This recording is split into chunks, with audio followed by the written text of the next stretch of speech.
चिंतनाची जोडी हाची लाभ घडोघडी तुम्ही वसोनी अंतरी मज जागवा निर्धारी जेथे जेथे जाय मन जेथे जेथे जाय मन आड घाली सुदर्शन तुम्ही वसोनी अंतरी मज जागवा निर्धारी तुका मने भोजे मग मी नाचेन निर्लज्ज तुम्ही वसोनी अंतरी मज जागवा निर्धारी पांडुरंगा करू प्रथम पांडुरंगा करू प्रथम दुसरे चरण संता केला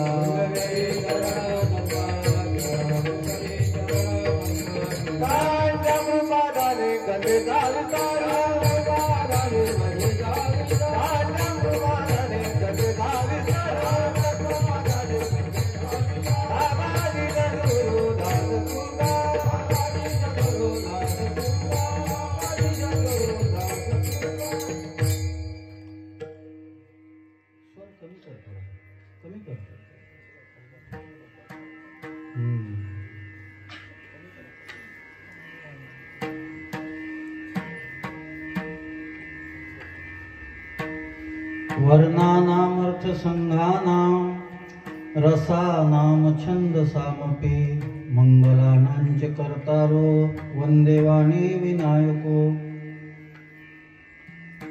महायोग पीठे तटे भीमरथ्यां वरं पुंडलिकाय दातुं मुनीन्द्रे समागत्य तिष्ठन्नमानन्दकन्दं परब्रह्मलिङ्गं भजे पाण्डुरङ्गं सच्चिदानन्दरूपाय विश्वोत्पत्त्याय दिहितवे तापत्रय विनाशाय श्रीकृष्णाय वयं नमः यं प्रवजन्तमनुपेतमपेतकृत्यं द्वैपायनो विरह कातरा जुहाव पुत्रेति तन्मयतया तरवोऽभिनेदो तं सर्वभूतहृदयं मुनिमानतोऽस्मि मनोजवं मारुततुल्यवेगं जितेन्द्रियं बुद्धिमतां वरिष्ठं वातात्मजं वानरयूथमुख्यं श्रीरामदूतं शरणं प्रपद्ये चलत्कुण्डलं भुसुनेत्रं विशालं प्रसन्नाननं नीलकण्ठं दयालं मृगाधीशचम्राम्बरं मन्दमालं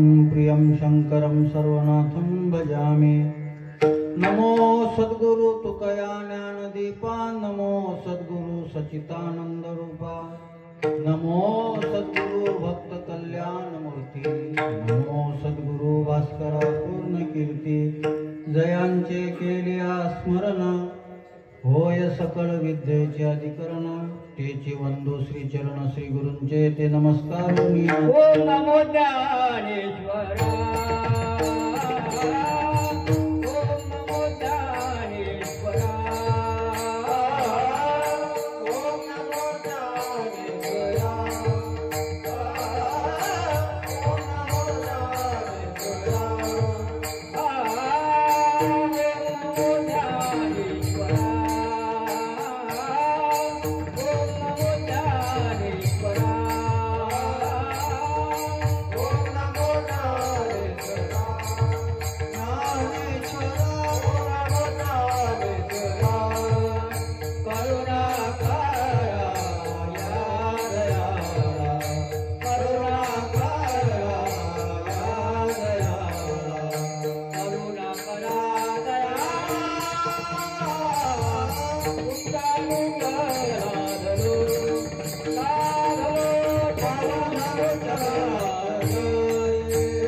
ज्यांनी जग निर्माण केलं अशा पांडुरंग परमात्म्याच्या या पवित्र ठिकाणावर या कार्यक्रमाचा हा 40व्या वर्षाचा सोहळा आहे आणि हा कार्यक्रम आज 7व्या दिवसापर्यंत आलेला आहे आणि मला इथं आल्यावर नेहमी आनंद होतो. तुम्ही म्हणसाल महाराज आम्हाला चढवायला आतापासूनच सुरुवात केली का? असा भाग नाही बरं, कारण की गर्दी खूप पाहिली, सगळंच खूप पाहिलं, पण नीटनेटकेपणा बऱ्याच कमी ठिकाणी असतो. नीटनेटकेपणा, जिथं नीटनेटकेपणा नसतो तिथं वीट येतो, तिथे वीट येतो ना. म्हणजे वातावरण नीट नसतात हे जाऊ द्या, लोकही नीट नसतात, वीट नाही येणार तर काही येईल. तिथं मर्यादा आहे म्हणून बरं आहे, नाही तर लोक गयात येऊन हात टाकतील. आता आम्ही स्वतः इतके हलके झालो ना. तुम्हाला नीट ऐकावं लागेल बरं, तेव्हा कळत, नाही तर मग तुम्हालाही वीट येईल माझा. विठ्ठल आणि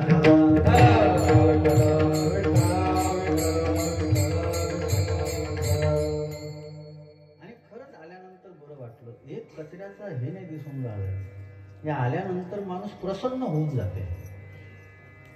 मला तर वाटते भारतातले जे लोक गिदाळे आहेत ना त्यांना इथं आणावं. गिदाळ्या लोकांना काय असतो बा, स्वच्छता काय असते नीट, आणि छोटंसं गाव आहे काही जास्त मोठं गाव आहे. बऱ्याच ठिकाणी मंडप मोठे असतात, लोक मोठे असतात, पण पाहिजे ती शिस्त दिसत नाही. इथं बसणं शिस्तीत, उठणं शिस्तीत, जेवणं शिस्तीत, सगळं शिस्तीत आहे आणि म्हणून इथं येण्याचा आनंद वाटतो. मागच्या वर्षी काहीतरी योग भोगला होता, तारीख देता आली नाही, आणि जे दरवर्षी बोलवायचे ते यावर्षी मी नाही त्यांना पाहू शकलो. आणि मला खेदही वाटतो की मला माहीत पडलं नाही जेव्हा पुरुषोत्तम पाटील गेले, माझ्यापर्यंत बातमी आली नाही, कारण की त्यांनी वारकरी या नात्यानं जीव लावला होता, वारकरी या नात्यानं. आणि याची सगळ्यात मोठी सध्या दुष्काळ आहे.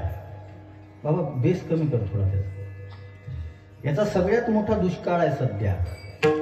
बोलवणारे खूप भेटतात, जीव लावणारे कमी आहेत. आणि परमार्थ जो आहे ना तो प्रेमासाठी आहे. पैशासाठी इथं आलेलो नाहीये, प्रेमासाठी आलेला आहे. पैशासाठी यायचं असतं तर अमोल भाऊचा फोन आल्याबरोबर म्हटलं असतं पाकिट कितीचं आहे सांगा, कारण की आजकाल सगळं त्याच्यावरच जोर आहे ना. मलाही बरेच जण विचारतात कीर्तन कसं झालं आणि काय कसं केलं हे नाही विचारत, पाकिट किती आहे सांगा म्हणून. तो त्यांचा दोष नाही आहे, कारण की सध्याचा स्वभाव तो आहे की तो मोठा ज्याचं. आता माझ्यात मोठं दिसावं असं नावाशिवाय दुसरं काहीच नाही. नाव आणि आडनाव बडे, विशाल बडे, बाकी माझे शरीरही काही मोठं नाही, गाडी लहानच आहे, तेही बऱ्याच जणांना सहन नाही होत. म्हणजे आम्ही आयुष्यभर एसटीत मेलो पाहिजे. टिकायचं असेल तर आम्ही काय इतके चांगलं आमचं भाग्य थोडी आहे. 96-80चं वय झाल्यानंतर कीर्तनात बसावं इतकं मोठं आमचं काही सामर्थ्य राहणार आहे का? तसं खायलाही भेटत नाही ना. आणि त्यांनी आता अमोल भाऊंनी आल्यावर सांगितलं की त्यांची इच्छा होती की हे लोक यावर्षी त्यांनी कीर्तन दिलं पाहिजे.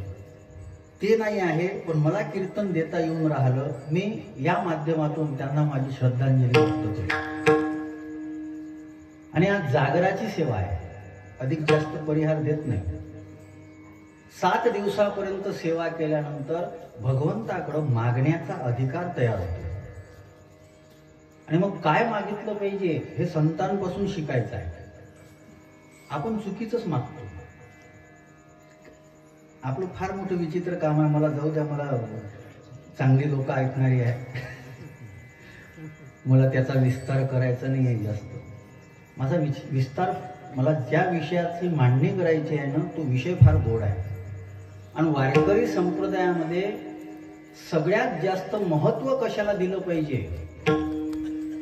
वारकरी संप्रदायाची साधना करत असताना, परमार्थाची साधना करत असताना सगळ्यात जास्त महत्व कशाला दिलं पाहिजे, तो विषय अभंगाचा आहे. विठ्ठला विठ्ठला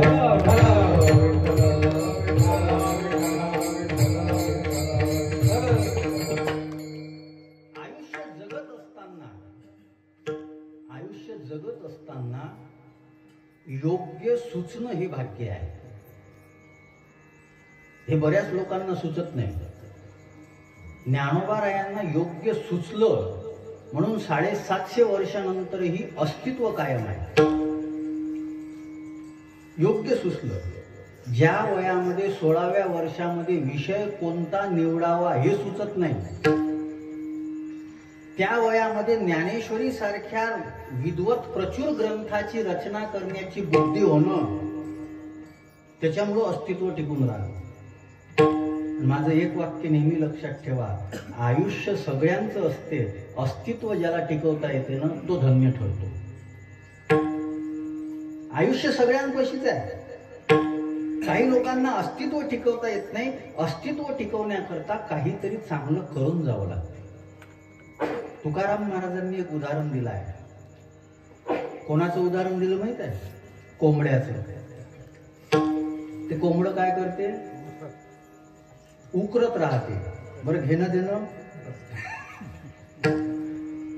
मी कोंबड्याचं सांगून राहिलो. बरं, कोंबडे खाणाऱ्याचं काही घेणं नाही आपल्याला. तुका म्हणे झाले कोंबड्याचे परी, उगीच उकरी लाभनेने. विठ्ठल आणि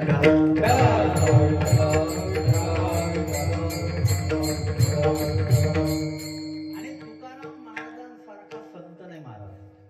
तुकाराम महाराजांनी क्लिअर सांगितलं, असं काहीतरी करा का ज्यानं लाभ होईल. तुका म्हणे लाभ होय तो व्यापार,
लाभ होत असेल तो व्यापार करा. तुकाराम महाराजांना काही व्यापारी लोकांना प्रशिक्षण द्यायचं नाही आहे. त्यांना तो नाही. हे काही बिझनेस मॅनेजमेंटचे धडे थोडे आहेत. हे लाईफ मॅनेजमेंटचे धडे आहेत. आयुष्य कसं घडवायचं आहे, आयुष्य कसं घडवायचं, पैशानं सत्तेनं तुमचं अस्तित्व टिकेल या भ्रमामध्ये आपण राहू नये. म्हणून ज्ञानोबारायांनी ज्ञानेश्वरी नंतर पहिली प्रार्थना करत असताना काय म्हटलेलं माहित आहे?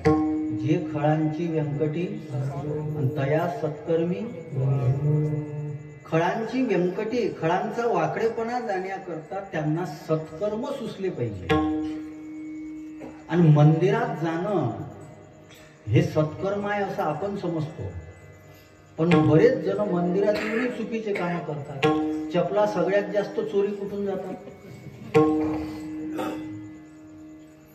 कुठून जातात सांगा? आणि आपण तर त्या देशात राहतो का जिथं मंदिरातला ग्लासही साखळीनं बांधून ठेवावा लागतो. आपण त्या देशात राहतो बरं. आणि आपण त्याच देशात राहतो का जिथं कुंभमेळ्यात लोक मावून नाही राहिले. असे साखळीन चपला चोरणारे कितीक जातात. त्यानं गंगा घरी आणली तरी पवित्र होत नाहीत बरं. ते त्यांनी गंगा घरी जरी आणून ठेवली ना तरी ते पवित्र होत नाही.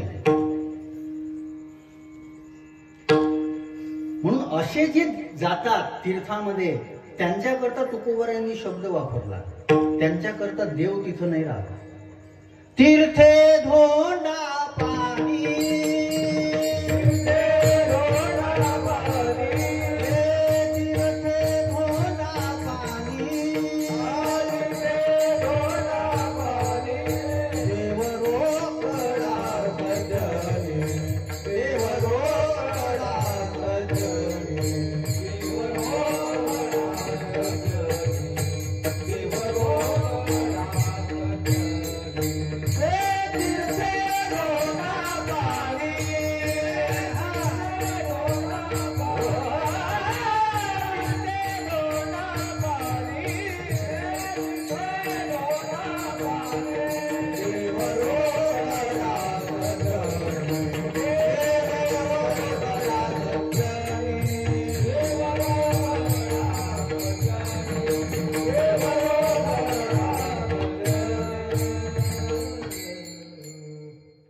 शब्द वाचल्यानंतर कोणी म्हणेल तुकाराम महाराज नास्तिक तर नाही.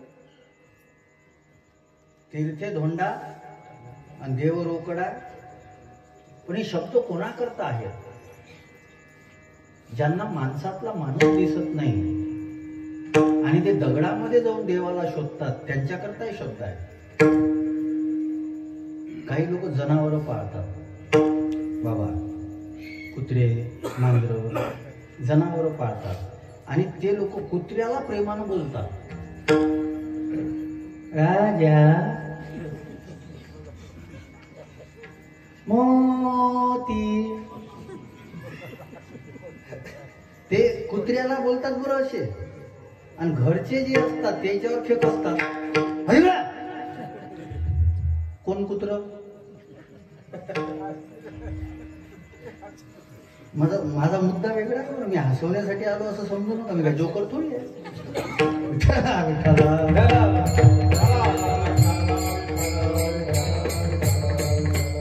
सध्या वारकरी संप्रदायात एक दुर्दैव सांगू का तुम्हाला? दोन गोष्टी जास्त महत्वाच्या आहेत, एक हसवणं आणि एक रडवणं. एक तर हसवलं तर दुकान चालते, एक तर रडवलं तर दुकान चालते, आणि आम्हाला दोन्ही पटत नाही. कारण की आमची अपेक्षा ही आहे की इतका वेळ दिल्यानंतर, मी हे बघा माझ्या गावातले माझे मित्रमंडळी सोबत आली, मी आता निर्णय घेतलेला आहे गावात कीर्तन करायचं नाही. करायचं नाही. कशाला वेळ द्यायचा? जर आपल्या वेळेची समोरच्याला किंमत नसेल तर त्याला वेळ द्यायचा कशासाठी? कीर्तनकाराचं ऐकायचं असते, कीर्तनकाराला ऐकवायचं नसते. आम्हाला तर सल्ले देणारे, हे नका सांगू, ते नका सांगू, हे नका सांगू. बरं, हे आम्हाला सल्ले करून देते मला कळलंच नाही.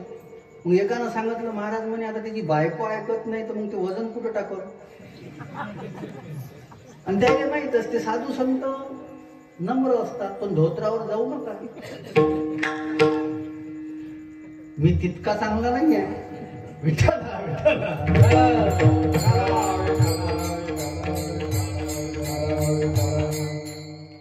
साधू संतांच्या संगतीत राहायला भेटणं हे खरं भाग्य आहे. हे खरं भाग्य आहे. आणि त्या भाग्यापासून जर आम्ही दूर जात असू तर आम्ही किती हुशार आहोत. माझा मुद्दा बघा, लक्षात घ्या. तुम्ही विषय जरी लक्षात नाही ठेवला, योग्य सुचणं हे भाग्य आहे आणि अयोग्य सुचणं हे दुर्भाग्य आहे. दुसरं कोणतं भाग्य नसते. लोक कोणालाही भाग्यवान म्हणतात. सध्याच्या काळामध्ये ज्याचं लग्न झालं त्याला भाग्यवान म्हणतात, कारण की होऊन नाही राहिले ना. आम्हाला भाग्य कशाला म्हणावं याचीही अक्कल नाही. आणि असे आम्हाला सांगतात का कीर्तनात हे सांगा, हे आमचं दुर्भाग्य आहे. आम्ही मागच्या जन्मात काहीतरी पाप केलं असं म्हणून भेटतात असे आम्हाला. विठ्ठला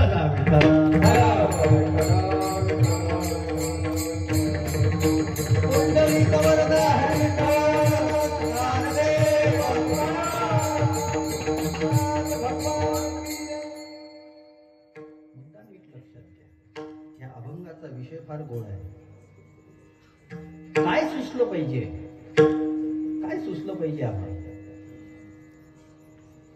आणि आम्हाला काय सुचते? एक माणूस रस्त्यानं जात होता आणि रस्त्यानं जात असताना त्याला एक म्हैस दिसली आणि ती म्हैस तिचे शेंग लय हेकडे तिकडे होती, एकदमच विचित्र होते. याला काय सुचाव? हे म्हणे जर मी याच्यात मान घातली तर जाईल का? आता मला सांगा कशाने घालावं बरं मान तिथं? तुम्ही कोणाला हसून राहिले मला माहित नाही बरं. आपल्याला असेच काहीतरी उपाध्या सुचतात. चांगलं कुठं सुचते आम्हाला? 16व्या वर्षी चांगलं सुचलं म्हणून हिंदवी स्वराज्याची स्थापना आहे.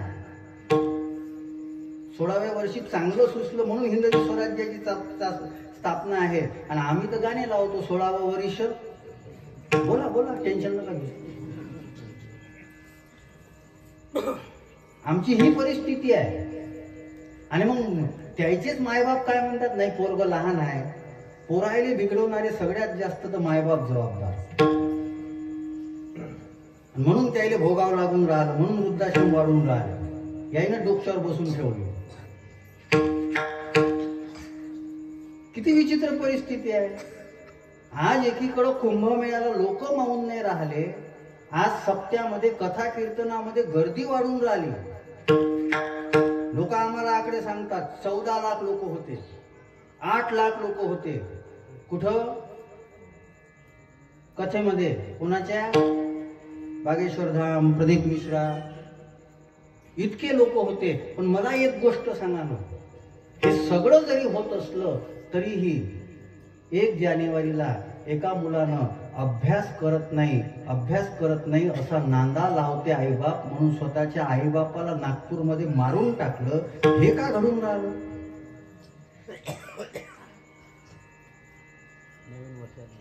नवीन वर्षाच्या पहिल्या दिवशी 1 जानेवारीचीच घटना इंग्रजी नववर्षाच्या पहिल्या दिवशी ऐकायला भेटली. हे का घडून राहिलं? 29 वर्षाचा पोरगा अकोल्यामध्ये दारू पिऊन स्वतःच्या आईवर बलात्कार करतो. डोंबिवलीमध्ये सख्खा बाप स्वतःच्या मुलीवर बलात्कार करतो. या भारतात आपण राहून राहिलो, हे का सुचते? त्याचं कारण आहे, आम्हाला शहाणे करणारे भेटत नाही, लुबाडणारे भेटतात. आम्हाला कीर्तनकारी ज्ञानी पाहिजे का? कोण पाहिजे आम्हाला कीर्तनकार? आम्हाला कीर्तनकारी पाहिजे कोण? आमची स्तुती करणारा. आता तर नवीन पॅटर्न निघाला, जातीचा पाहिजे. काय उरावर बसाले? विठ्ठला विठ्ठला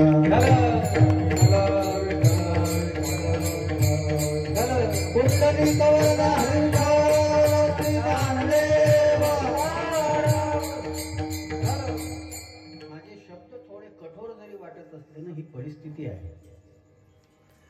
मी ऑन रेकॉर्ड बोलून राहिलो आणि मी काही असं म्हणजे चला बाबा म्हशी राखत होतो मग कोणतरी शिकवलं कीर्तन करू अशातला विषय नाही. बरं, मी एका सुशिक्षित वर्गामधून आलेला आहो. मला परिस्थितीची जाणीव आहे, मला सामाजिक परिस्थितीची जाणीव आहे, मला सांस्कृतिक परिस्थितीची जाणीव आहे. ही मंडळी तरी त्यापर्यंत पोहोचू शकली नसेल. मी हे पाहिलेलं आहे, मी त्या वातावरणामधून गेलेलो आहे. हे असे शब्द याच्याकरता वापरावे लागतात की चीड येते. ज्या भारताला विश्वगुरु म्हणायचं आहे त्या भारतामध्ये असे वागणारे जर भेटत असतील तर करायचं काय? साधू संतांनी काय करायचं? मला तर कधी कधी वाईट वाटते. कधी मोबाईल पहा, हे पहा, ते पहा. आळंदीत अत्याचार, माऊलीच्या तिथं अत्याचार. ही बुद्धी सुचते हलकटायला? हे सुचावं. आज उद्योग झाला, या धर्मक्षेत्राचा उद्योग झाला आणि या धर्मक्षेत्राचा उद्योग झाल्यामुळे फायदा होऊन नाही राहिला.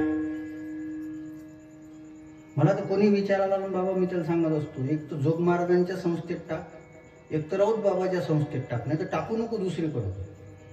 कुठं काही चुकीचं घडलं तर उद्या मला म्हणशील महाराज तुम्ही सांगितलं होतं. जाऊच नको बाबा दुसरीकडे, चांगल्या ठिकाणी जा. आज आमची अपेक्षा जी आहे ती वेगळ्या पद्धतीची आहे. आणि सगळ्यात मोठं सांगू का, देवापाशी भिकारी जास्त येऊन राहिले, भक्त कमी येऊन राहिले. देवापाशी भिकारी जास्त येतात, भक्त कमी येतात. तुम्ही सांगा महाराज त्याला नाही मागायचं तर कोणाला मागायचं? अजून एक वाक्य बोलतो, पटलं तर बघा. मागण्याची इच्छा न होणं हा परमार्थ आहे. मागण्याची इच्छा न होणं हा परमार्थ आहे. आणि त्याच देवाला आम्ही इतकं मागून राहिलं का तो कटाळला. त्याच्या लक्षात आलं का हे भजन करतात, हे पूजन करतात, हे आमची सेवा करतात, यांची इच्छा कोणती आहे? मागणे. आणि मागणे कोणतं असते? वाढावे संतान गृही व्हावे. दुसरं काय मागतात? संसारी माणसाला सुचून सुचल काय हो? दुसरं काय सुचते? मुलगा चांगला व्हावा, मुलगी चांगली व्हावी, असं चांगलं व्हावं, तसं चांगलं व्हावं. आणि माझा एक मुद्दा अजून लक्षात घ्या, तो या अभंगाचा मुख्य विषय आहे, जोडी. जोडी म्हणजे पुरुषार्थ. मागतात ते ज्यांना कमावता येत नाही. मागतात ते ज्यांना कमावता येत नाही. बरेच आता सध्या तर विचित्र परिस्थिती आहे. सध्या तर गावोगावी टोळके जमा झाले, लग्नच होऊन नाही राहिले. तर दिल्लीला तर मोर्चा काढला होता पोरायनं, आमचं लग्न गव्हर्नमेंटनं लावून द्यावं. आता गव्हर्नमेंटनं काय काय करून द्यावं. बरं, हे कोणाला करावं लागून राहिलं? ज्यांनी स्वतःचं तारुण्य वाया घालवलं. ज्यांनी स्वतःचं तारुण्य वाया घालवलं. कुठं वाया घालवलं? आता माझा मुद्दा मुख्य लक्षात घ्या बरं. विशिष्ट तरुण पोरं आहेत कीर्तना करता, हे भेटत नाहीत कवाच. भेटले तर कान टोचले पाहिजे.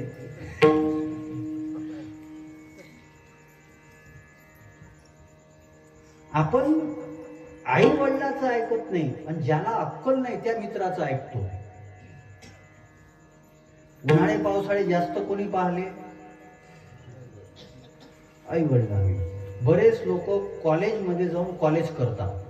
तुमच्या लक्षात नाही आलं का? कॉलेजमध्ये जाऊन अभ्यास करणारे वेगळे असतात, कॉलेजमध्ये जाऊन कॉलेज करणारे वेगळे असतात. कॉलेजमध्ये जाऊन अभ्यास करणारे जे आहेत ना, ते काहीतरी अधिकारी बनतात आणि मोठ्या पदावर जातात. आणि कॉलेजमध्ये जाऊन कॉलेज जे करतात ना, त्याच्यावर गावातले कुत्रे भुकत नाही. कारण की त्याला माहिती आहे याच्यावर भुकून आपला काही फायदा नाही, उलट आपली ताकद खराब करणार. हे झोमत काऊन नाही काय माहिती. विठ्ठला विठ्ठला.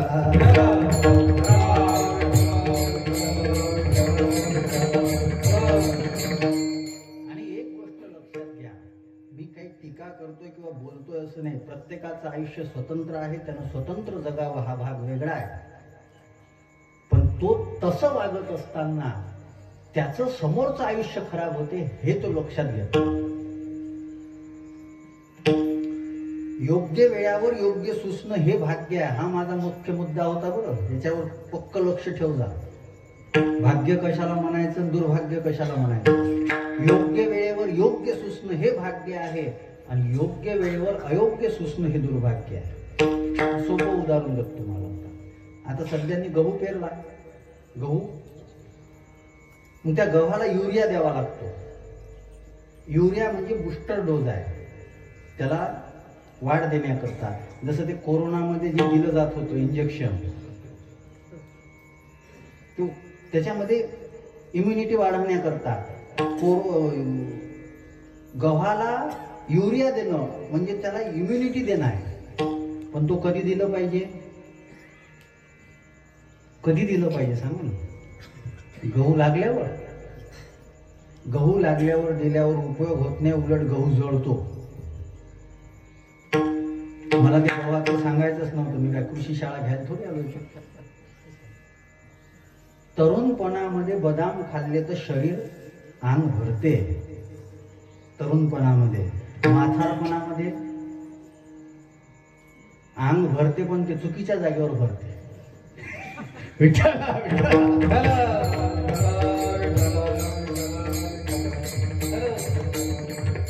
पचवण्याची ताकद तुम्ही गमावून बसलेले आहे. पचवण्याची ताकद तुम्ही गमावून बसलेले आहे. मला सांगा, म्हाताऱ्यानं किती बदाम खाल्ला तर त्याची गालवर येईन का? खाऊ नये असंही म्हणत नाही बरं. माझा मुद्दा वेगळा आहे. योग्य वेळेवर योग्य सुचलं पाहिजे. आणि ज्या वेळेस योग्य खायचं होतं तेव्हा यानं खरबे खाल्ले. जे आपण त्या देशात राहतो का ज्या देशामध्ये स्वतःला जे हुशार म्हणून घेतात त्याला काय खायचं हेही कळत नाही. आणि ते मंदिरात म्हणतात देवा माझं कल्याण कर. मला खरं सांगा, कल्याण आपल्या हातात आहे का देवाच्या?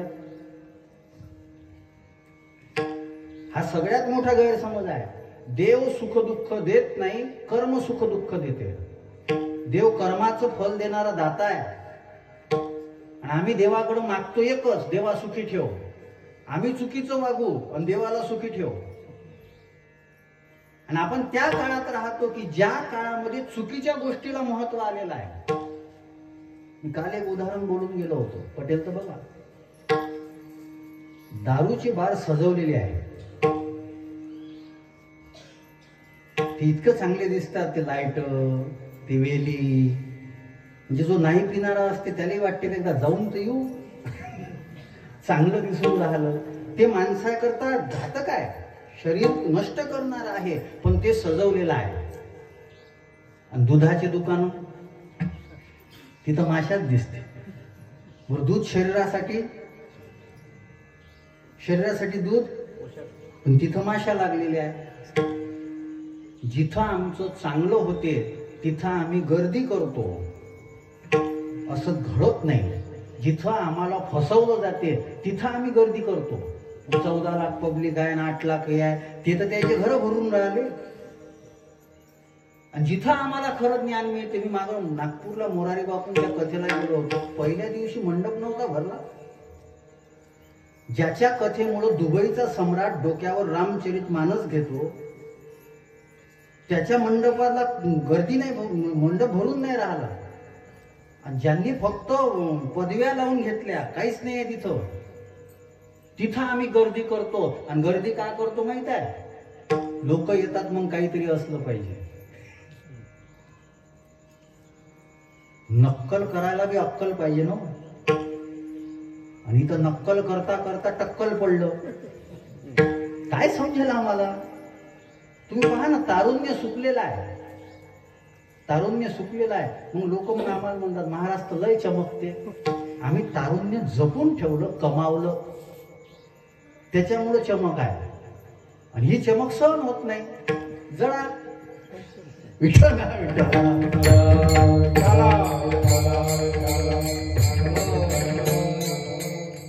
याचं कारण आहे, हे सगळं का घडते त्याचं एकच कारण आहे, विचार चांगले असले.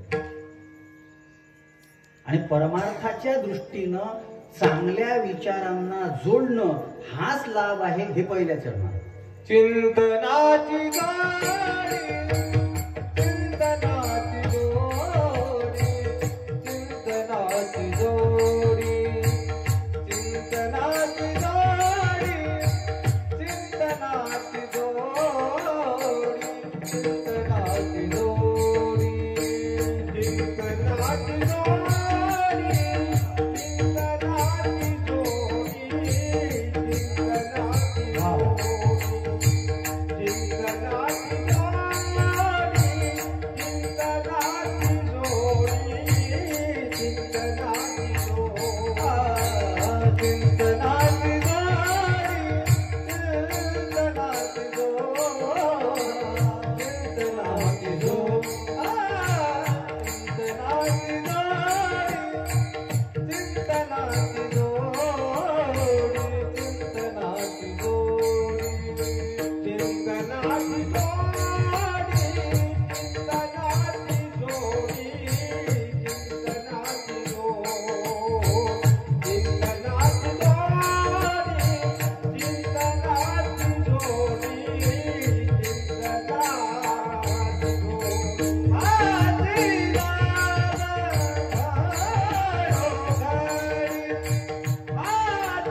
Thank you.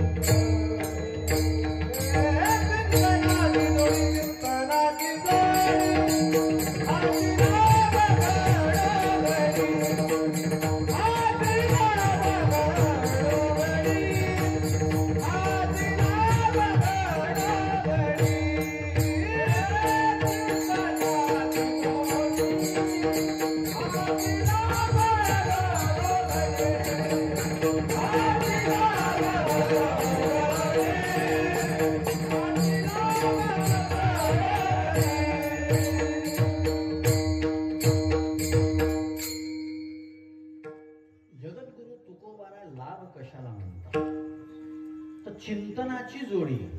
मी अभंग थोडा वेगळ्या पद्धतीनं मांडून राहिलो बरं. एक जुनी पद्धत आहे नामचिंतन, हे महत्वाचंच आहे. पण नामचिंतन म्हणजे फक्त देवाचं नाव घेणं इतकं चिंतन नाही आहे. मला हा वेगळा मुद्दा मांडायचा आहे, जो आजच्या युवा वर्गाला, सुशिक्षित वर्गाला, त्या वर्गापर्यंत तो गेला पाहिजे.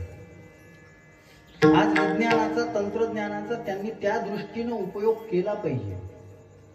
चिंतन म्हणजे नेमकं काय? चिंतन करा, चिंतन करा, चिंतन करा. नेमकं पण चिंतन म्हणजे नेमकं काय? आणि चिंतनाला जोडणं हाच घडोघडी लाभ आहे, सगळ्यात मोठा लाभ आहे. आणि तुकाराम महाराजांनी पहिलेच सांगितलं होतं, तुका म्हणे लाभ होय तो, लाभ होईल ते काम तुम्ही करा. मग लाभ कशाला म्हणायचं? तर मग चिंतनाला लाभ म्हणायचं, चिंतनाला जोडणं. पण मग चिंतन म्हणजे नेमकं काय? कारण महाराज, देवाचं भजन आम्ही केलं, चिंतन आम्ही केलं, तर आमचं दुकान चांगलं चालवलं का? देवाचं चिंतन आम्ही केलं तर आमच्या संसारातल्या ज्या अडचणी आहेत त्या दूर होतील का? देवाचं चिंतन आम्ही केलं तर आमचा सोयाबीनचा आणि तुरीचा आवरेज वाढवलं का? होईल काय? सांगा ना. चिंतन शब्दाचा अर्थच वेगळा आहे. मला एक व्याख्या सुचली, बघा पटते का? पटली तर घ्या, नाही तर राहू द्या. चिंतन कशाला म्हणायचं? पहिलं, चिंतन काय करते? तुमच्या जीवनामधली चिंता संपवते. चिंता संपवते, चिंता राहत नाही. म्हणून साधू संतांच्या जीवनामध्ये चिंता नाही आहे. देव तुमच्या जीवनामध्ये आला याचा अर्थ करत असताना काय अर्थ करायचा? कृष्ण परमात्मा गोकुळात आले, चिंता ते पळाली. ज्ञानेश्वरीतली ओवी सांगू, एरवी तरी माझी या भक्ता आणि संसाराची चिंता, काय समर्थाची कांता पोरांना मागे. आम्ही चिंतन जर केलं तर आमची चिंता कोण करेल? तुझी चिंता त्याशी सर्व आहे,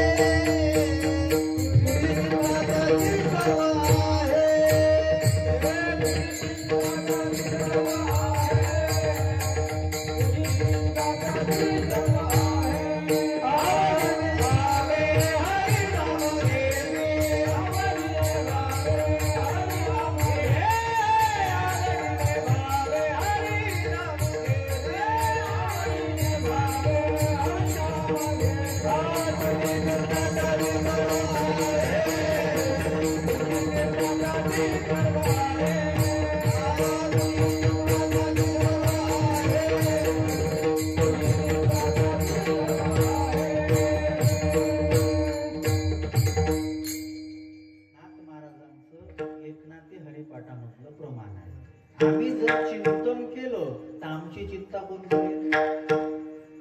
आणि महाराज, आपला विश्वास कमजोर आहे. खरंच तो करतो, खरंच तो चिंता करतो. मला मागच्या वर्षी शेतामध्ये 2-2.5 लाख रुपये घाटा आला बघा. 2-2.5 लाख रुपये घाटा आला. या वर्षी मी मक्त्यान देऊन दिली. तो मला काही भेटलं नाही. मक्ता माझ्या भावाने घेऊन घेतला. ते म्हणे 4 वर्ष तूनच शेती केली, आता मला काम आहे, मी घेऊन घे.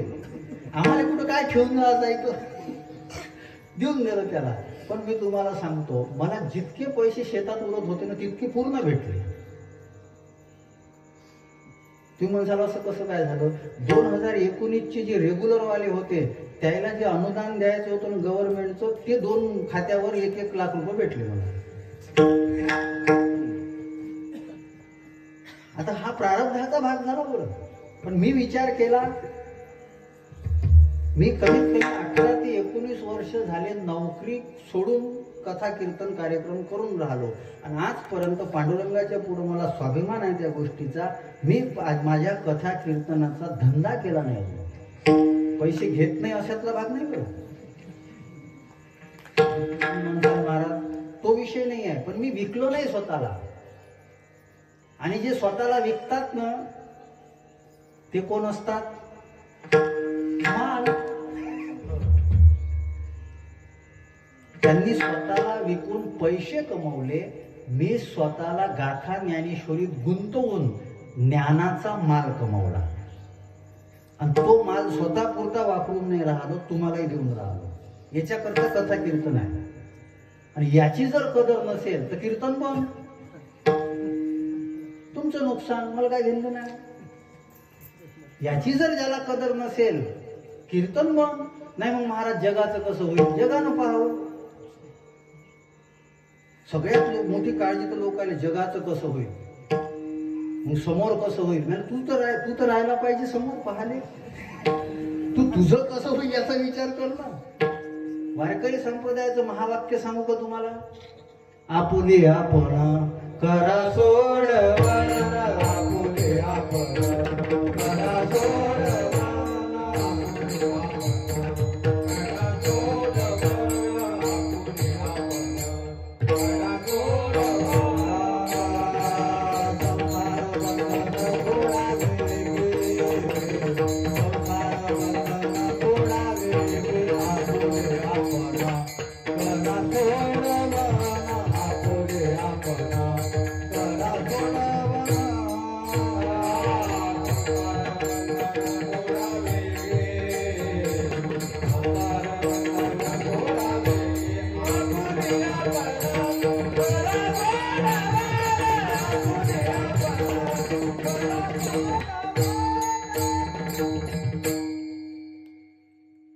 ज्याला कदर असले ते करतात ना कदर. ज्याला कदर नाही त्याला आम्ही कदरतो. ही सोपी मराठी आहे बरं. विदर्भातलाच आहे, मी काही पुण्यातला नाही आहे. माझी अडचण काय होती माहितीये का? मग नंतर महाराज, लोक मला नंतर फोन करतात, महाराज आम्हाला ते नंतर समजलं, म्हणून थोडं शांततेनं ऐकावं लागते, तेव्हा लक्षात येते. मला याचा विस्तार करायचा नाही आहे. चिंतन कशाला म्हणायचं? कारण की हे घड्याळ खूप वेगानं समोर, मला हे आवडत नाही कीर्तना. तू दुसरा अर्थ घेऊ नको बरं सर्वेश. नाही तर तो राष्ट्रवादीचा आहे, तो म्हणाला आमच्या चिन्हाला नाव ठेवलं विठ्ठल विठ्ठल. मला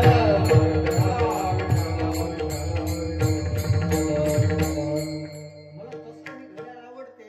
मी आत्ताच एक नवीन बोलवलं, पण हे कीर्तनाला म्हटलं की हे लय जोऱ्यानं फिरते. काय मी माझ्यासाठी थोडस जास्त जोऱ्यानं फिरते का?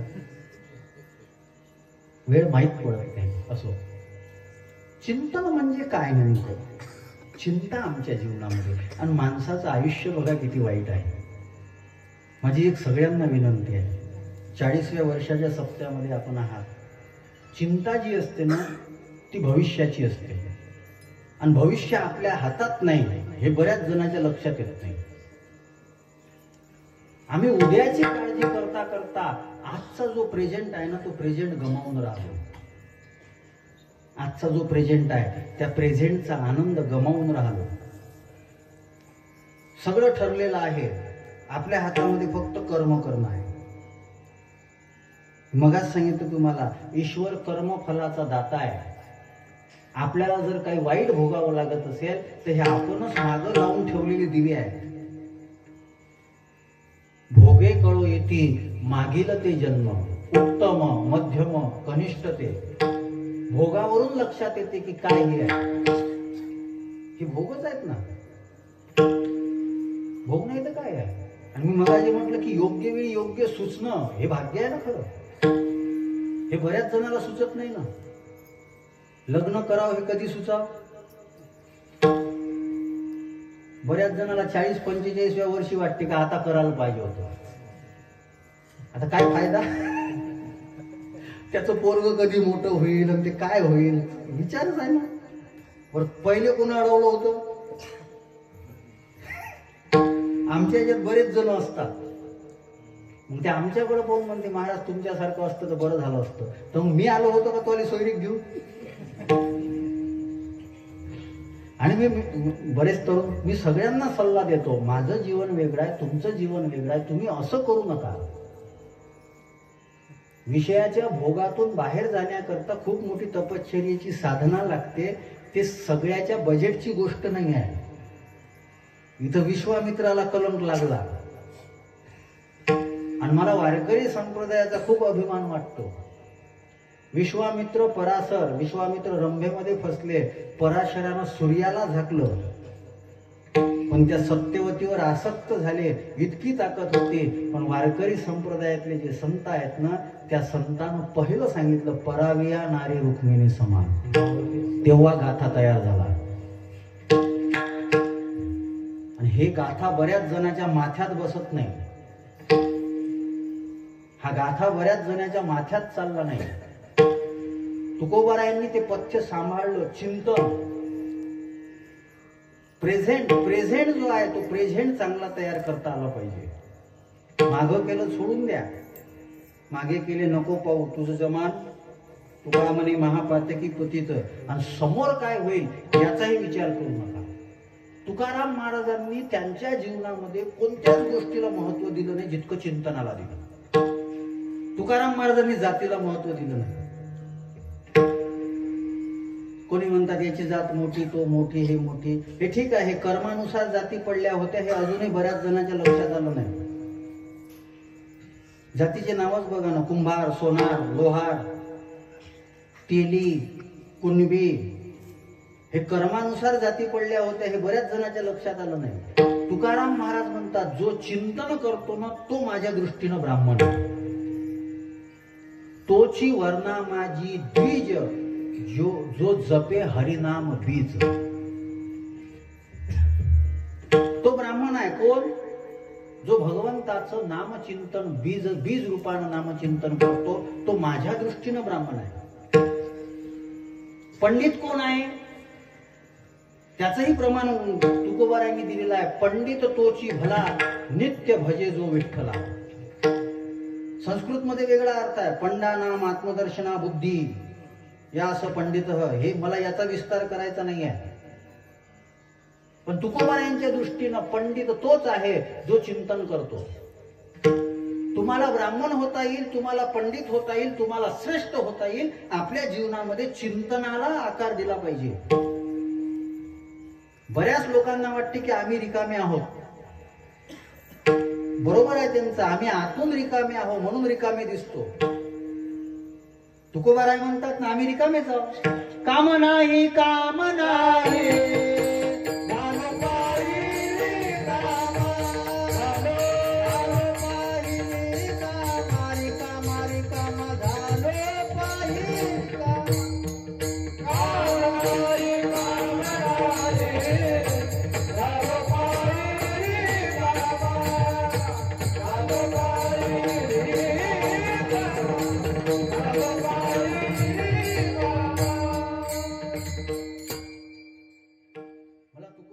शब्द मदत करतात बरं.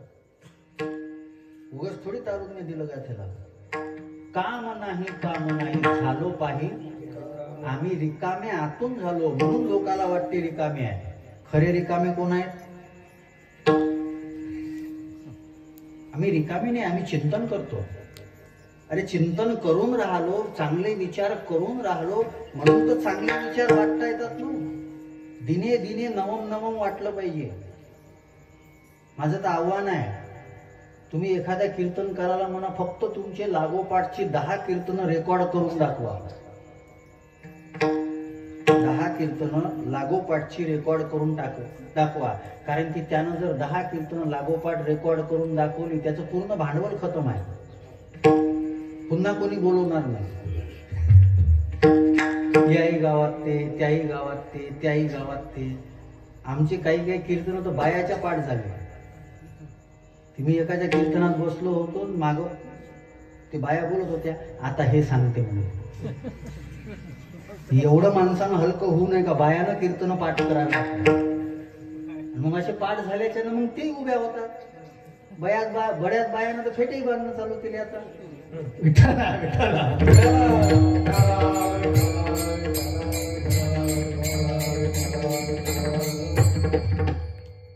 समाजाला प्रभावित करणं हा वेगळा विषय आहे. समाजाला प्रकाशित करणं हा मोठा विषय आहे.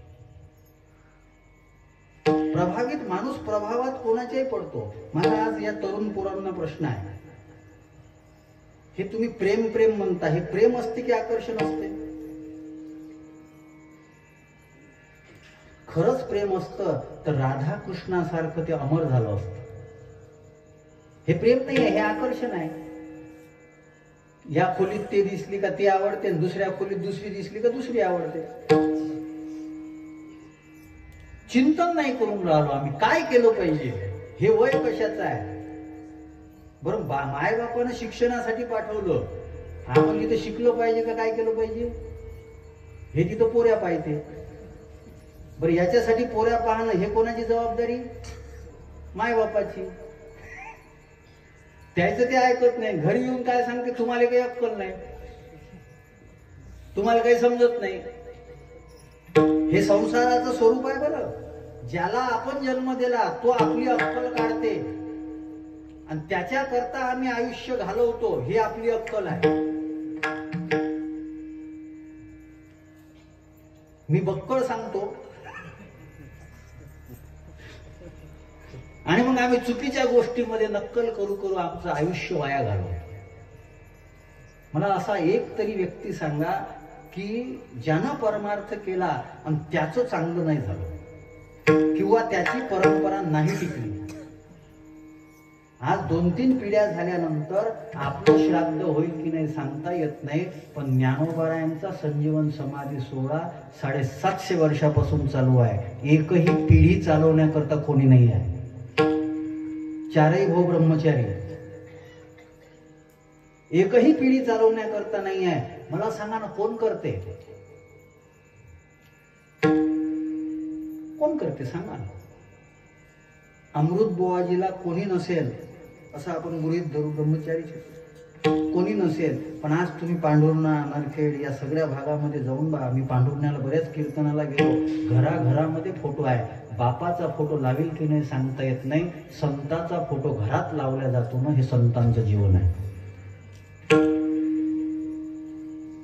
काय केलं त्यांनी. चिंतन केलं. आणि चिंतन त्याला म्हणायचं जे आपलंही कल्याण करते आणि दुसऱ्याचंही कल्याण करते. आपलं चिंतन कोणतं आहे. आपलं घर स्वच्छ दिसलं पाहिजे आणि बाजूच्या याच्यात कचरा असला पाहिजे. आणि आपणच आपला कचरा कुठे टाकतो. बोला बोला, टेन्शन नका घेऊ. कुठे टाकतो आपण सांगा ना. या साध्या गोष्टी आम्हाला समजत नाही. आमचं अस्तित्व टिकेल कसं. चिंतनाची जोडी हे जोडा. काय चिंता करू नका. चिंता संपवायची असेल चिंतन करा. अजून एक सोपी व्याख्या सांगतो. जास्त जड होते का. होऊ द्या झालं तर. अरे जड झाले तर भारी व्हाल ना. हलका ऐकू ऐकू तर हलके होऊनच राहिले. तरी मी खूप सोपं सांगून राहिलो बरं. जास्त विस्तार नाही करून राहिलो. काही अमृतानुभव नाही आणला इथं जो. विठ्ठला विठ्ठला.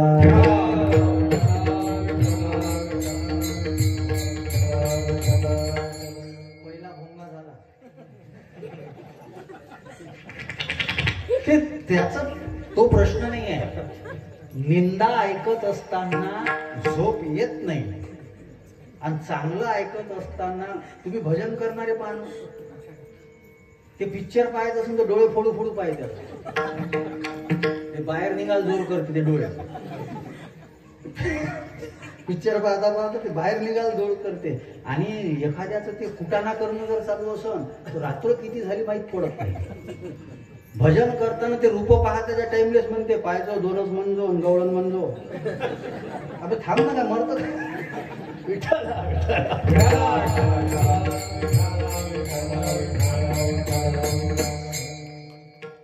असं मी तुम्हाला किती सांगू शकतो बरं. पण मग तितकं सांगितलं तर मग विशाल बडे काही कामाची. चिंतन कशाला म्हणायचं. सकारात्मक विचार जे केले जातात ते चिंतन असते आणि नकारात्मक विचार जे केले जातात ते चिंता असते. आणि ज्याला चिंतन करायची सवय पडते त्याच्या जीवनामधली परिस्थिती पहा. त्याच्या जीवनामध्ये प्रतिकूल परिस्थिती जरी आली तर तो त्याच्यातून चांगलं काढतो. तुकाराम महाराज का मोठे झाले. बरे झाले देवा निघाले देवाळे. बरे या दुष्काळे पीडा गेली. बरे या दुष्काळे पीडा गेली. बरे या दुष्काळे पीडा गेली.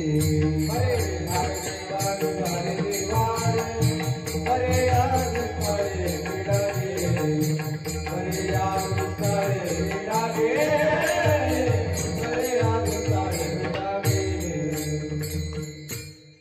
महाराजांचं चरित्र आपल्याला माहित आहे. दुष्काळ पडलं म्हणजे चांगलं झालं का? पण तुकाराम महाराज काय म्हणतात? बरे झाले देवा. आपण कशाला तरी चांगलं म्हणतो का? खरं सांगा. मंदिरात बसून पोरग झालं तर पोरगी व्हायला पाहिजे, पोरगी झाली तर पोरग व्हायला पाहिजे. कोण संसारातला कोणताही लाभ जो मिळतो तो लाभ पूर्ण समाधान कुठं देऊन राहिला? कुठं देऊन राहिला सांगा. आणि मग आम्हाला दुःखाला गोंजारणारे आमच्यासारखे महाराज लोक आहेत. आज धर्माच्या क्षेत्रामध्ये त्याचा धंदा चांगला चालतो जो दुःखाला गोंजारतो. दुःखाला गोंजारतो त्याचा धंदा चांगला चालतो. बरं झाला हा काळ पाहण्याकरता भाऊसाहेब वगैरे नाहीत. बरेच जण आम्हाला पहिले सांगायचे आम्ही भाऊसाहेबाच्या चप्पीले तेल लावलं. आणि तुम्ही काहून असे निघाले ना? एवढ्या चांगल्या संतांसंग राहिले आणि तुम्ही काहून असे पागलासारखे वागून राहिले? काहून वागून राहिले मला हा प्रश्न पडतो ना. मग सांगू तरी नका का एवढ्या चांगल्या माणसासोबत राहिलो होतो म्हणून. त्याचं कशाला वेटेज कमी करता? कशाला करता कमी? महाराज त्याला संत म्हणतात. कोणी पाया पडायला आला ना किशोर भाऊ या मग आता. कुठं सोयाबीन आणि कुठं पोरगी राहिली लग्नाची पोरग झालं. बरं लोकांची अपेक्षा काय माहिती आहे का बाबा? का कीर्तनकारानं महाराजांना आमचा श्रोता बनाव. म्हणजे आम्ही संसार सोडला आणि यांचा संसार आम्ही ऐकून घ्या. बरं मग तोच ऐकायचा असता तर आम्ही कोण मग असे राहिलो असतो. बरं झालं हा विषय जो आहे ना हा फार मोठा विषय आहे. बाईल मेली मुक्त झाली देवे माया. कोण म्हणते हो सर? कोण म्हणते? हा परमार्थ आहे. या आजच्या काळापासून थोडस सावध राहा. आजच्या काळामध्ये नाही आम्ही असं केलं म्हणून आमचा पोरगा चांगला झाला. अरे कर्माला काही महत्व नाही का? तुम्ही चुकीचं वागायचं आणि शंकरानं तुम्हाला चांगला आशीर्वाद द्यायचा. म्हणजे शंकर काय खरंच भांग पिते का? सबसे बडा देव महादेव आहे ते. आम्ही चुकीचं काम करून राहिलो. शंकराला एकांत आवडते. तो मशानात जाऊन बसला कारण की त्याला माहित आहे गावातले भूत त्रास देतील. त्याच्यापेक्षा आपले तिकडले मुर्दे पुरले ते त्रास तर नाही देत. आम्ही त्याला गावात आणलं कशासाठी? असं होत नसते. हे तुमच्या दुःखाला गोंजारणं आहे. तुमच्या दुःखाची गोंजारणी करून त्यांचा धंदा चालवणं आहे हे तुमच्या लक्षात येत नाही. असं होत नसते. कर्माशिवाय माणूस मोठा होत नाही हा ज्ञानेश्वरीचा सिद्धांत आहे. तैसा स्वधर्मे जरी लोपला सर्व सुखाचा थारा मोडीला. जैसे दीपासवे हरपला प्रकाश जैसा. आणि ज्ञानेश्वरीच्या तोडीचा ग्रंथ सध्या तरी महाराष्ट्रात नाही आहे. आणि मला पूर्ण विश्वास आहे होणारही नाही. आज जितकीही ग्रामगीता असेल तुकोबारायाचा गाथा असेल हे सगळं जे असेल ना ज्ञानेश्वर महाराजांच्या प्रेरणेतून तयार झालेलं आहे. ग्रामगीतेमध्ये तुकडोजी महाराजांनी पहिलेच सांगितलेलं आहे ज्ञानोबा माऊलीनं मला पंढरपुरामध्ये कृपा करून हा दृष्टांत दिला. मी बाबा त्या दिवशी नामदेव महाराज शास्त्रींनी मला भगवान बाबांची ज्ञानेश्वरी दाखवली. त्या ज्ञानेश्वरीमध्ये हस्तलिखिता म्हणजे पेन्सिलमध्ये त्या ओवीपाशी त्याच ओवीच्या अर्थाची किंवा त्या ओवीच्या अर्थातून तुकाराम महाराजांचा कोणता अभंग प्रगट झाला याचं अभंग लिहिलेले आहे भगवान बाबांचे.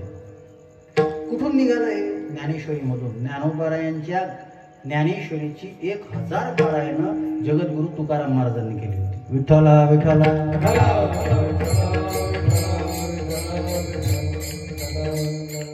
आणि आज आमचं दुर्दैव हे आहे की इतकं मोठं चिंतन असणारे ग्रंथ आमच्यापाशी असताना आम्हाला कीर्तनात दुसरंच काहीतरी ऐकायचं आहे. आम्हाला कथेत दुसरंच काहीतरी ऐकायचं आहे. मी तर खरंच आता कमी केले, कारण की लोक पहिले विचारतात महाराज कथा पाहिजे होती. मग ठीक आहे ना, झाकीवाला आहे का, मी नाही येऊ का, मी नाही आलो तर चालन का, त्यालाच करायला लाव.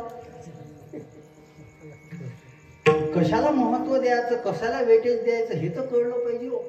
माझा तर स्पष्ट आरोप आहे, सध्या भारतामध्ये धर्म क्षेत्रावर जितका पैसा वाया घालवला जातो त्याचा फायदा काहीच नाही होऊ लागला.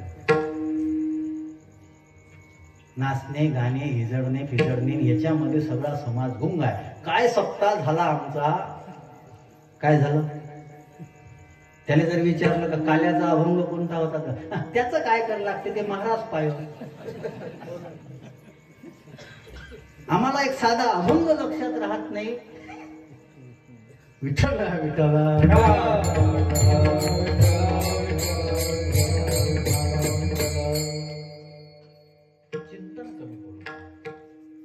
चिंतन वाढलं पाहिजे. तुकोबारायांच्या जीवनामध्ये चिंतनाला फार महत्व. तुकोबाराय म्हणतात कोणी काही करा मला काही घेणं देणं नाही, मला चिंतन. तुका म्हणे देवा चिंतन ही तुझी सेवा. आणि त्या चिंतनानं तुकोबारायांना सगळं प्राप्त झालेलं आहे. तुम्ही तुकोबाराय शिकायला कुठंच गेले नाही, नीट आहे का, काळजीपूर्वक. तुकोबाराय शिकायला कुठे गेले नाही. स्वप्नामध्ये गुरुनं डोक्यावर हात ठेवला, मस्त की तो डोक्यावर हात ठेवला. आणि कुठं चालले होते? गंगेच्या स्नानाला. गंगेच्या स्नानाला जाता जाता गुरुनं डोक्यावर हात ठेवला आणि त्या डोक्यावर स्वप्नात चालू आहे बरं सगळं. म्हणजे साधूच्या स्वप्नातली कृपा काम करते. आम्हाला तर असे भेटतात का जे आमच्या संग दिवसभर राहिले तरी काहीच फरक पडत नाही. यालाही भाग्य पाहिजे ना. चुकीचा माणूस नाही भेटला पाहिजे. चांगला नाही भेटला तर फरक पडत नाही, चुकीचा नाही भेटाव.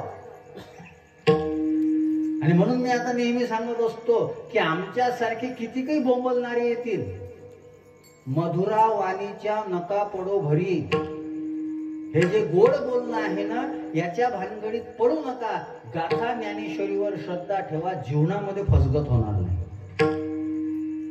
कोणताही वारकरी मोठा जर झाला असेल, गाथा ज्ञानेश्वरीमध्ये मोठा आहे, स्वतःच्या यानं काही मोठं नाही आहे. आज आम्ही ज्ञानेश्वरी अभंग सांगतो, ओव्या सांगतो, म्हणून आमच्या बोलण्याला किंमत आहे. असे तर भाषण देणारे किती काही येतात. तुम्हाला प्रचार सेवेची माहिती आहे ना, लोक येतात की आणावे लागतात, काय काय करावं लागतं त्याच्यासाठी. आणि आज हा या छोट्याशा गावामध्ये इथं बसायला जागा नाही. त्या माझ्या माता भगिनी बिचाऱ्या तिकडे बसल्या. हे कोणासाठी आले? हे विशाल बडेसाठी नाही आले. विशाल बडेच्या माध्यमातून ज्ञानेश्वरी आणि गाथेचे जे विचार, जे चिंतन ऐकायला भेटते त्याच्यासाठी आले. म्हणून हवा डोक्यात जात नाही. मी गाडीतल्या टायर मध्ये हवा बरोबर ठेवतो, पण डोक्यात घुसू दिली नाही अजून. विठ्ठला विठ्ठला.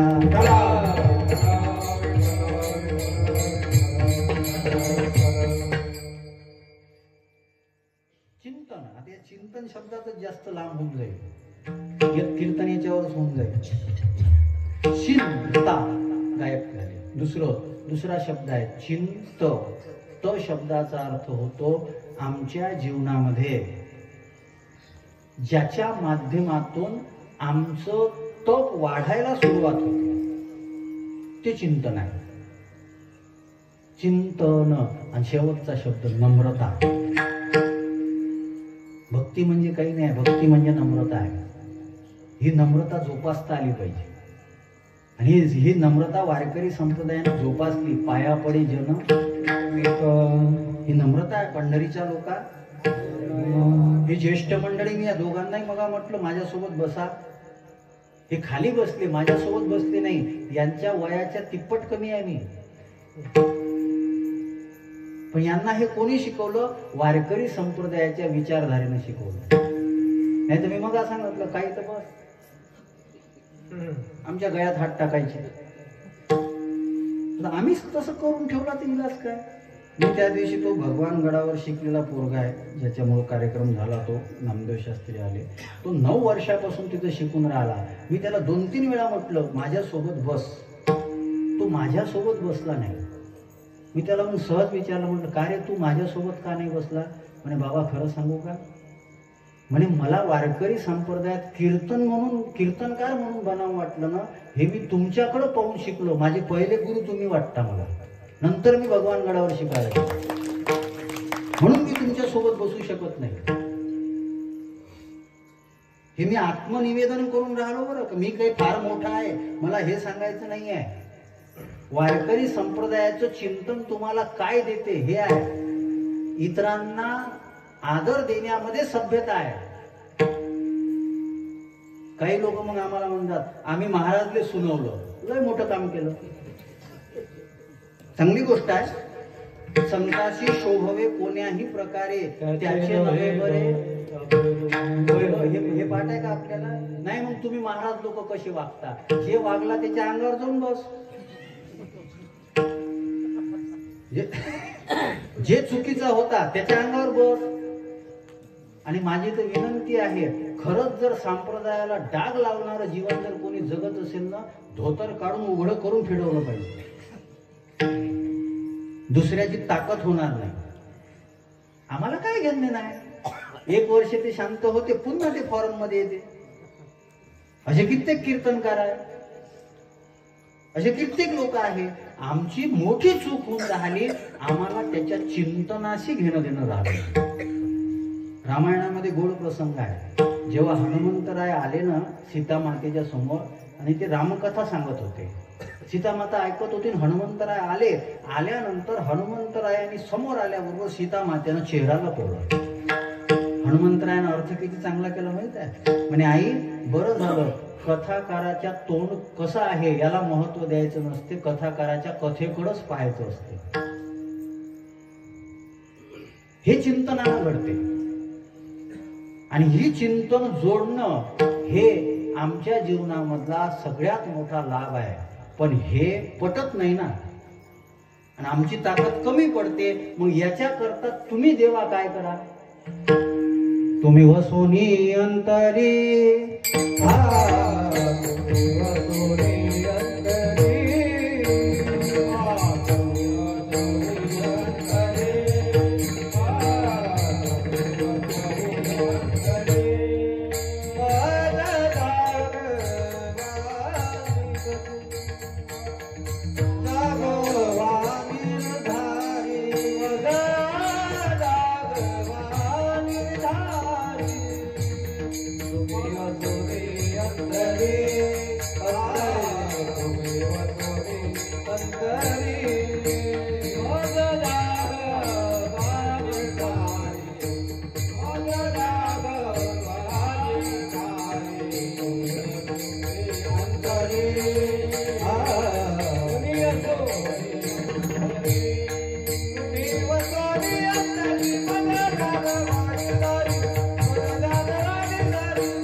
भगवंताकडे मागणी केली.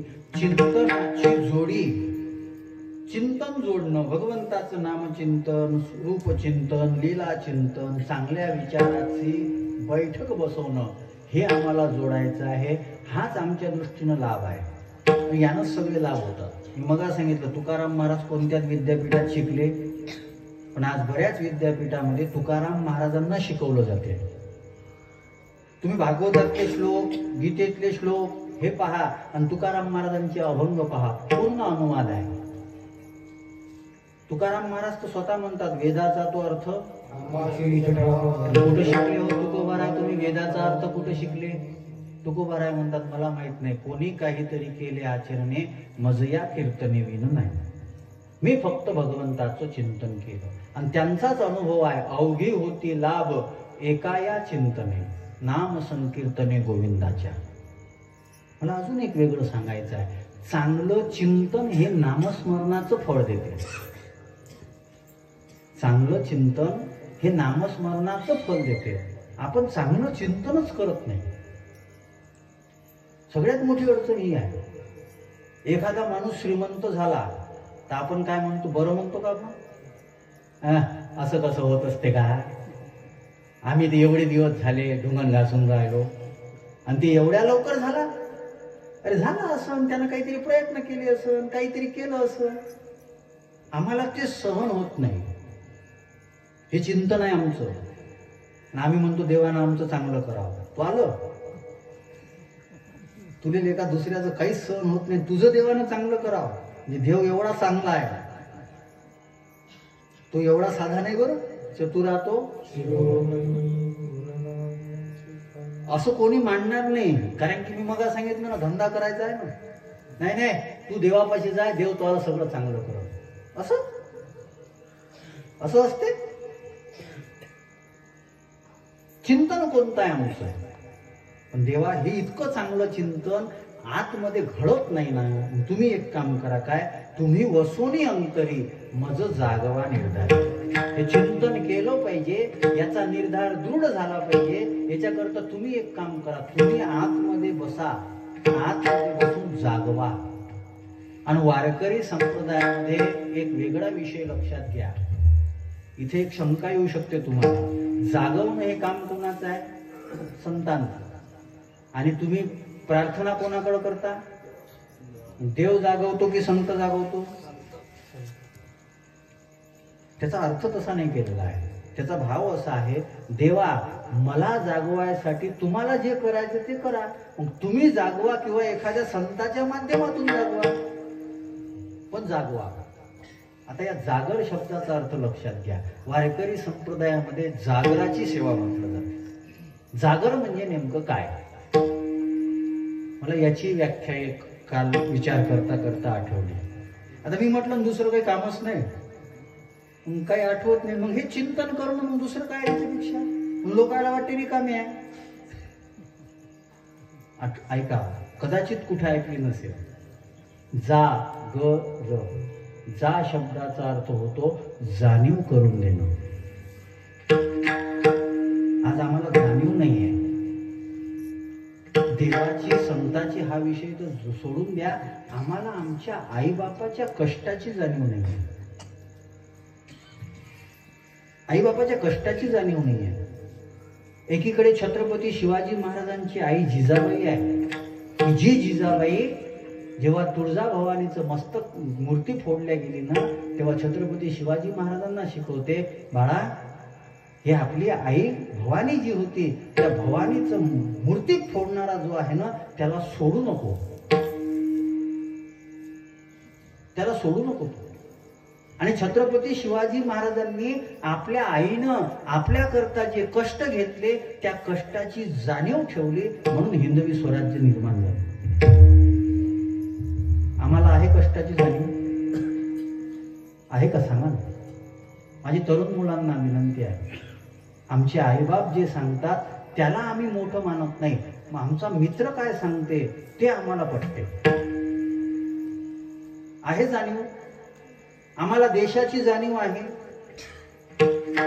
आम्हाला समाजाची जाणीव आहे. परमार्थ हा फार समोरचा गोष्ट आहे. कुठं कसं वागावं आणि कुठं घाण करावं हे तर कळत नाही आपल्याला. ऑगस्ट महिन्यामध्ये आमच्या यवतमाळचं बस स्टँड बांधून झालं. असं म्हणतात की पुण्याच्या नंतरचं सगळ्यात मोठं बस स्टँड आपल्या यवतमाळचं आहे. तुम्ही आज तिथं जाऊन पहा, सगळ्या लाल पिचकाऱ्या मारलेल्या. कोणी केलं खराब? मोदी आला होता? मला नाही वाटत ते थुकत असेल म्हणून खाऊन कुठं काही. कोण आहेत हे करणारे? आपण त्या देशामध्ये राहून राहिलो. जो देश ज्ञानाच्या दृष्टीनं सगळ्यात श्रीमंत आहे, पण त्या ज्ञानाचा आम्ही फायदा घेत नाही. बाबा आमटेचा नातू आशिष आमटे जपानमध्ये गेला आणि जपानमध्ये तो रेल्वेत प्रवास करत असताना एक पोरगा त्या रेल्वेची फाटलेली सीट शिवत होता. आशिष आमटेनं त्याला विचारलं, म्हणे तू हे सीट का शिवून राहिला? ते म्हणे, कोणी परदेशातला व्यक्ती जर आमच्या देशात आला आणि त्यानं जर पाहिलं की या देशातल्या लोकांनी बघा काय केलं, ही सीट फाडून टाकली, त्याच्यामुळे आमच्या देशाचं नाव खराब होईल. त्याचं काही घेणं देणं नाही. आपण एसटीचा स्पंज कोण काढला? बसल्या बसल्या धागे कोण ओढते? इथून तयार आहे. आणि तुम्ही काय ऐकता आणि काय वाचता मला माहित नाही. जपानचं मी ते एक पुस्तक वाचलं सर्वेश. जपानमध्ये रस्त्यानं हरणं फिरायला येतात. रस्त्यानं हरणं फिरायला येतात. लोक त्यांना बिस्किट खाऊ घालतात. लोक त्यांना बिस्किट खाऊ घालतात. ते बिस्किट हरणं खातात. पण तिथं अशी मोकळी दुकान आहे. तिथं पैसे ठेवा आणि तुम्हाला जे पाहिजे ते घ्या. माणूस ठेवायचं काम नाही आहे. ते हरणं माणसानं टाकलेलंच बिस्किट खातात. तिथं जी बिस्किटची पुढे आहे ना त्याला तोंड लावत जपानचे हरणं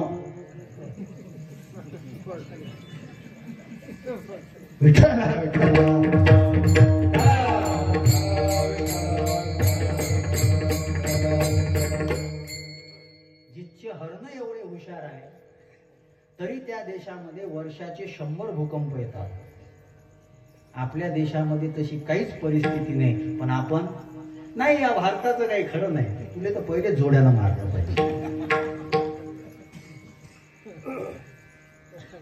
जागृती, जाणीव, परमार्थातल्या क्षेत्राची जाणीव.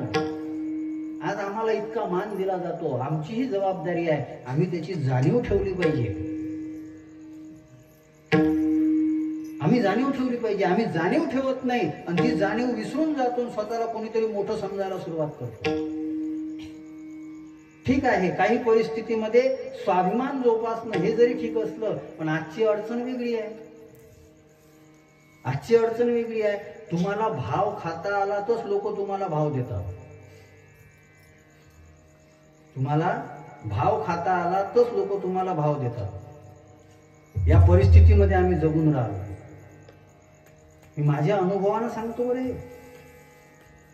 ज्या जपाकरता आम्ही लहानपणापासून प्रयत्न केले ना, तिथं माझ्यासाठी जागा शोधा मला भेटत नाही. कोणी उठून उभं राहत नाही. कारण मी काय केलं, मी वाढू लागलो, मी सगळं करू लागलो. कोणाला काही घेणं देणं नाही. फक्त गोड बोलायचं. महाराजासारखा साधा माणूस नाही. घाला मातीत त्याने. विठ्ठला विठ्ठला कुंडली पवळदा हरी विठ्ठल तुझा देव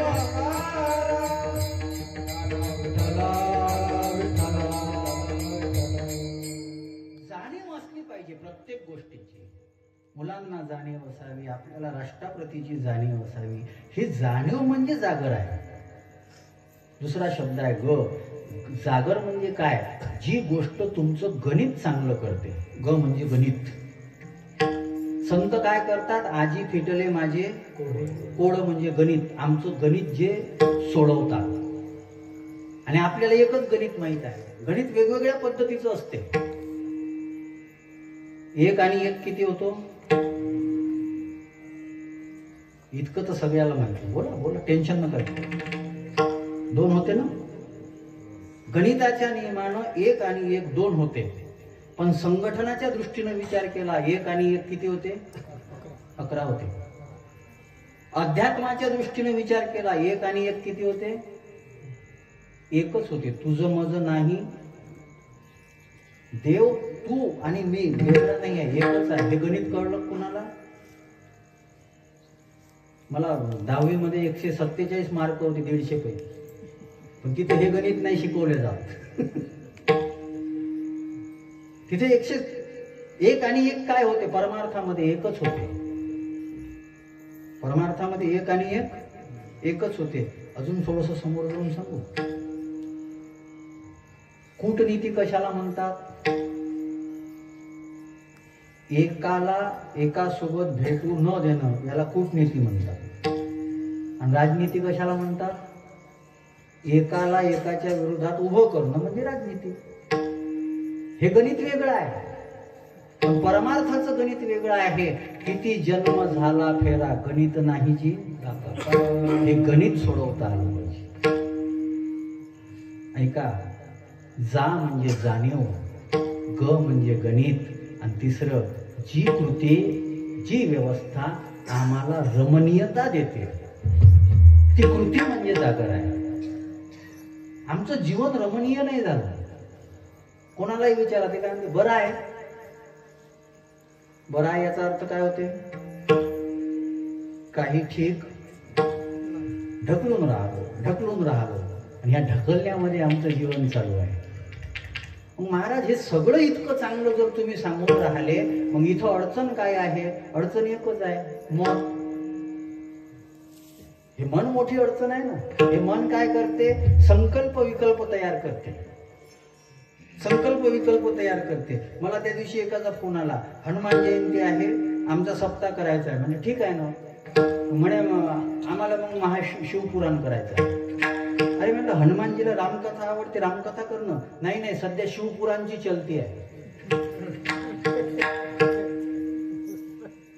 वेगळा आहे असं मला म्हणायचं नाही. त्याला शिवपुराणाविषयी आवडही नाही आहे.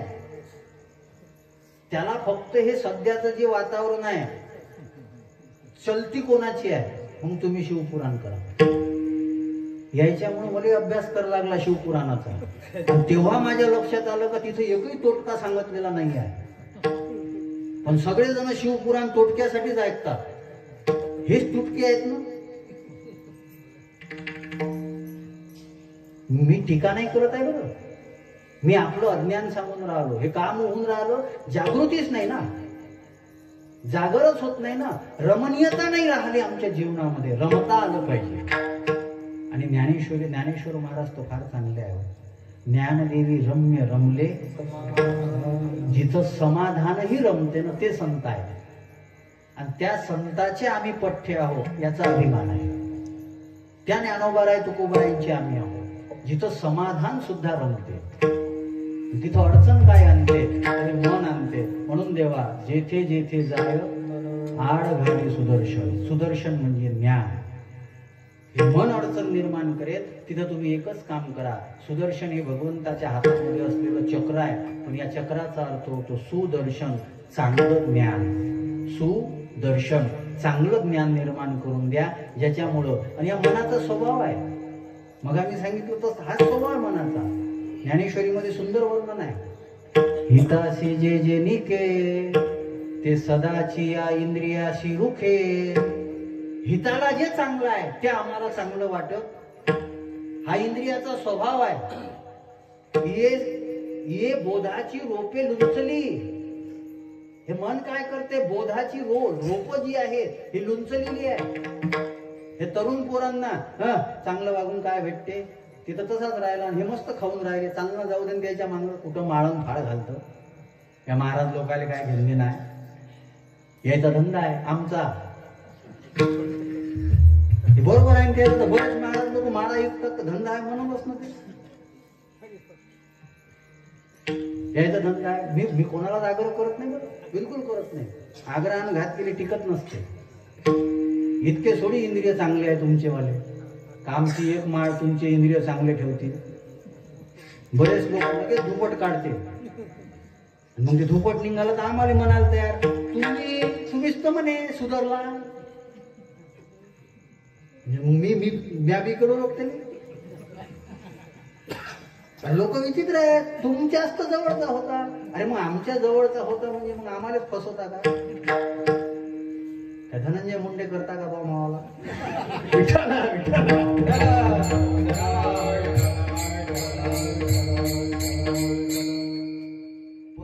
साधू संताचा कोणीच जवळचा नसतो.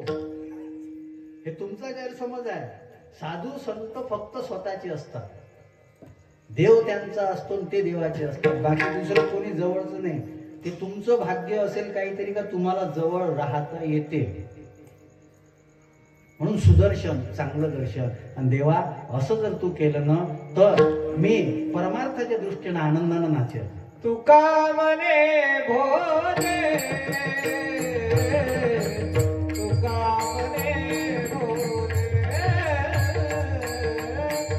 तुका मने भोले, भोले, तुका मने भोले, तुका मने भोले, तुका मने भोले.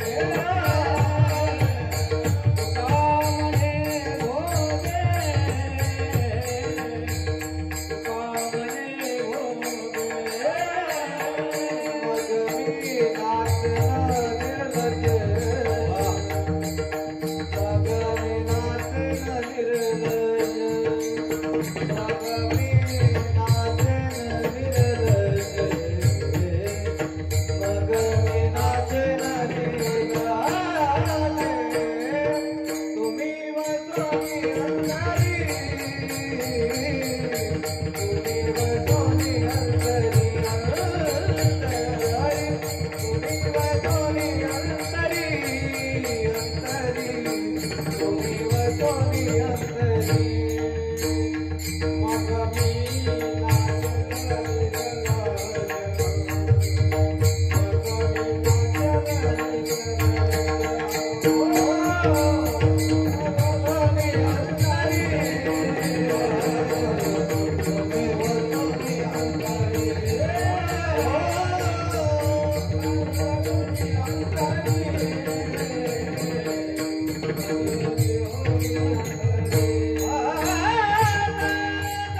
भोजे मग मी नाचेन निर्लज्ज. निर्लज्ज म्हणजे कोणाच्याही बंधनात राहणार नाही. कोणाच्या बंधनात राहणारा संतच नसते. मुक्त कासाया म्हणावे बंधन त्या नाही ठावे. जो बंधनापासून दूर आहे तोच संत आहे ना. बंधनापासून उकलली. बऱ्याच वारकरी संप्रदायामध्ये चुकीच्या मान्यता आहे. नाही महाराज दबून राहते. दबून राहणारा महाराज ही चुकीच्या कल्पना आहे. या भ्रामक कल्पनेतून बाहेर निघा. थोडेसे मागं राहाल तुम्ही. जग तुम्हाला सोबत घेणार नाही. त्या काळामध्ये मीराबाईनं काय केलं हे प्राप्त झालं तिला. तिनं चिंतन केलं.